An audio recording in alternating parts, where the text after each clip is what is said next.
Now that you have brought Dangote into our discussion, it's now time for us to look at the energy sector of our discussion. President Bola Ahmed Tinubu have inaugurated a petroleum task force. Prof, what do you make of Mr. Adeola team coming up with the task force?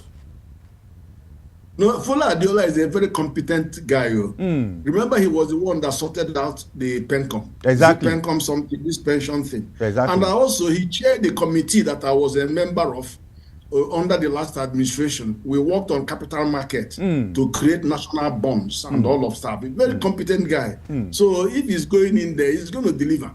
But what we need to say to him, please, there are certain things.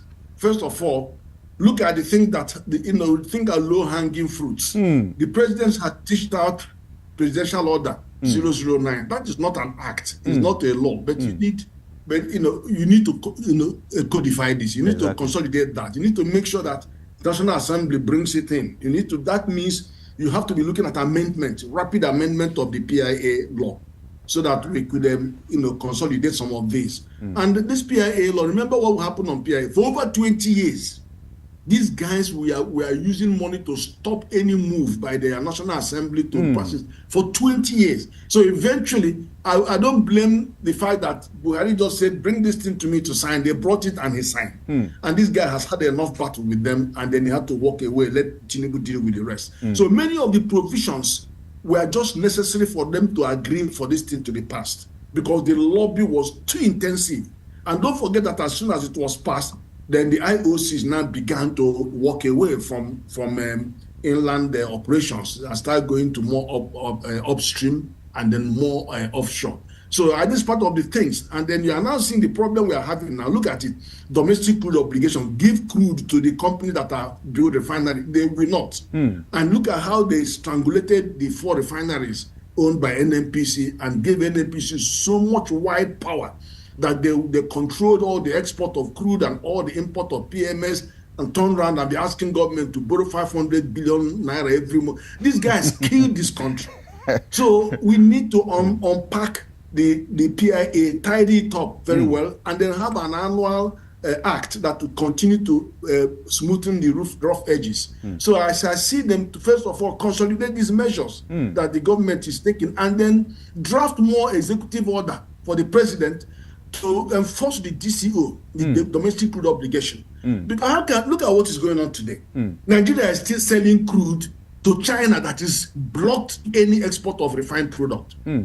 China, Russia, and Kazakhstan, all these countries are now blocking export of refined product. So why are you sending crude to them when they are now sending back? So if God didn't allow Dangote to start producing refining fuel here, you would have had a huge long queue, because you wouldn't even have the petrol to sell. And then those who are buying would have been buying at 2,200 or 2,500 naira per liter. That's what we would have been buying fuel today. But as God would have it, Dangote is here trying to, and he has enough capacity to feed the country, but they won't give him the fuel, the crude. Look at it. He asked for.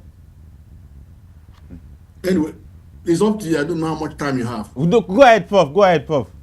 Go ahead, sir. What I'm saying is that I'm just saying all the jobs that are cut out for this presidential committee, that they need to strategize immediately to remove all the flashpoints, and then enforcement. If it needs writing extra executive orders for enforcement, because what the president has done is so far-reaching. For example, even within the fiscal law, we have now engaged with OECD, and we're now making royalty payments realistic. It's not, don't stop sending at 5%, up to 5%. No, now it's realistic. So all these what you call it, the illicit transfers, that he's copying. They are copying the illicit transfers, and then now the base erosion and capital, all the things that they are doing there, they're all now part of the act, the new act, to ensure that we'll stop it. So the committee should look at how to strengthen some of these work in progress right now. This profit shifting and base erosion international standards that we have signed up to, and then also even progress to tax without border, OECD, UNDP tax without border, because under that, the propositions are that we have over $500 billion taxed away somewhere, all Nigeria, everywhere, but we're not earning the tax. So if you join this OECD tax without border, then 70% of the tax of Nigerian investments abroad will be sent back to Nigeria. So can you imagine? It means that you could even earn up to $50 billion coming in as profit from tax from those money. I don't want to know who owns what, but wherever country where Nigerian investment is, send us the tax. Keep whoever owns it. It's a matter between you and God. Bring the tax revenue, our 70%, so that we can deal with the economy, help the economy. So these are some of the areas I want them to look at and immediately action those. The policy that the president has put out, consolidate those. The policy and the PIA that they have refused to implement, giving us all sort of bullshit. Can you imagine? Dangote company will have meeting with NNPC, asking them how about the 5,000 barrels a day allowed by OPEC. They said they don't know. They don't know. They're not. Don't forget that. What do you mean by forget that? Forget that. So, and I asked the government to put 5% upstream tax for non-DCO compliance. They don't know what many the task force could insist on that. Just as we are also having 15% petroleum import tax for ad valorem. So there are things they should encourage the government to step back and then let's get money. We have so much money in the sector and they're not utilizing it. So what is wrong? You go to Texas. Texas has 32 refineries in that state with 5,000 petrochemical industry. Nigeria, you killed all your own. And look at people of Niger Delta that are suffering. You won't let them smell the proceed coming from their land simply because you have civil servants that have become law unto themselves and forget that this company is owned by all Nigerians. So they should go to capital market. They should also insist that NNP should go to capital market. I've been fighting that in 2023 when I was member of the Presidential Governing Council of Ministry of Finance Incorporated, so they can carry on with that battle.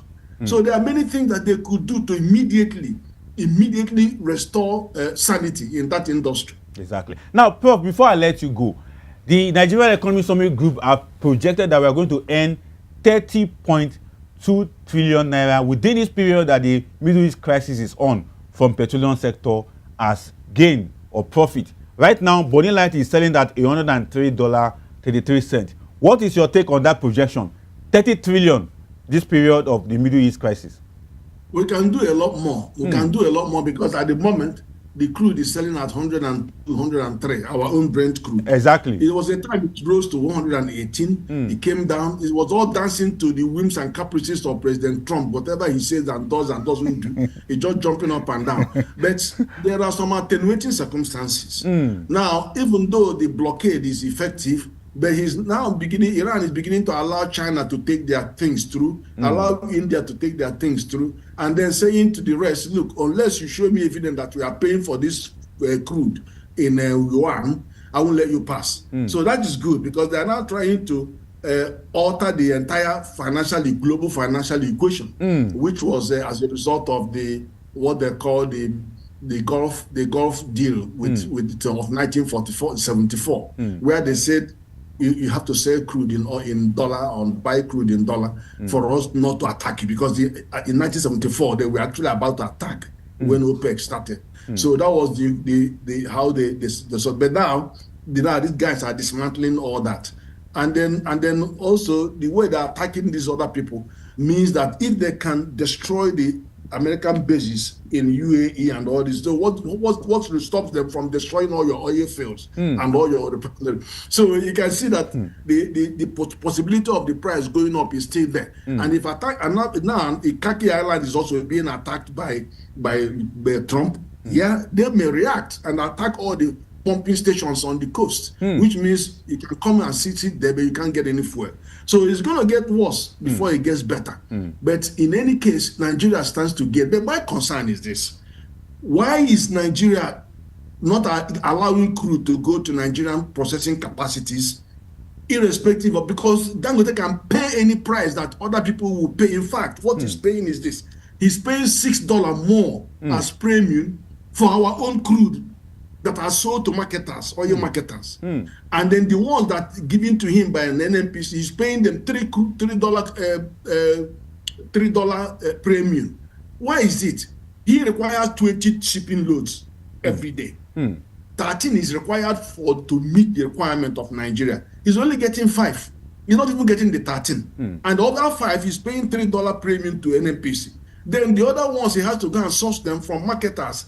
Why would we prioritize marketers over what this country needs to maintain stability and growth of our economy? Why would we? You traders, you just prioritize traders. Then they have to go through the back door to go and buy from those traders, and some of them he would have changed hand 4 times before he buys them, and then they charge him extra $6. Why do this money? If he's paying for it in dollar, he could as well pay those ones in dollar to Nigeria, the ones that are surplus to his requirement. So he can pay dollar to Nigeria. The one that he requires to process for Nigeria, he will pay naira for this, and it is not being given any discount. It is the current price. If the price is $102, he will pay $102 multiplied by the exchange rate. So you are not doing him any favor. We are just cutting our nose to spite our face. That's what we are doing. Greedy, inconsistent, corrupt regime in that NNPC that is refusing to honor our own, that is saving this country from what could have been absolute disaster. Look at other African countries, see what they are melting down because of the price of petroleum products. Whereas we have them here and they will not give it to them to process. Well, what kind of thing, what kind of country is this? A company that is owned by Nigerians is, is spelling disaster on Nigerians, and people are still thinking about, what are you thinking about? Prof, I need to appreciate you for coming on the show. You have given us one of the interesting perspective when it comes to professional as well as expert advice on some of the issues being raised today.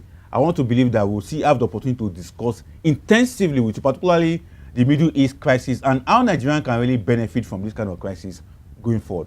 Professor Kenife, thank you so much for coming on the show, sir. Thank you. Always a pleasure. All right, sir. Thank you, sir.